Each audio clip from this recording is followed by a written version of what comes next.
Americans experience over double the uninsured rates compared to white Americans. They are more likely to be undiagnosed for chronic conditions, with diabetes going undiagnosed in 37% of Black patients compared to 28% of white patients. When they do receive healthcare, racial bias affects their treatment, as studies show Black patients receive less pain medication and are referred for advanced care less frequently than white patients with identical symptoms and medical histories.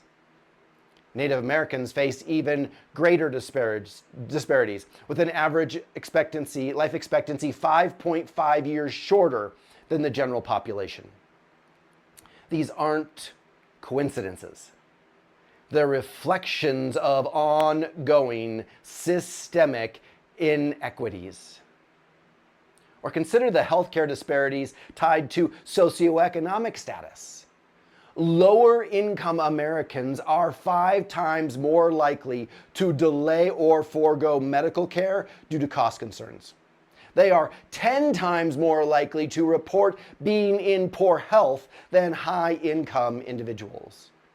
The income gap translates directly into the longevity gap, with the richest Americans living on average 10 to 15 years longer than the poorest. A person's zip code has become one of the strongest predictors of their health outcomes and life expectancy, with differences of up to 30 years in life expectancy between neighborhoods just miles apart. This isn't natural selection, it's structural violence. Finally, when it comes to gender, women are systemically underrepresented in medical research. Only in 1993 did the National Institute of Health mandate the inclusion of women in clinical trials after decades of research based primarily on male subjects. Even today, women make up just 33% of participants in cardiovascular clinical trials, despite heart disease being the leading cause of death for women. The result?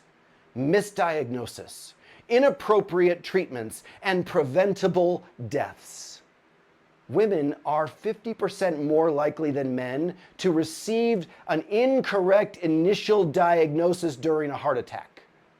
This isn't biology, it's bias.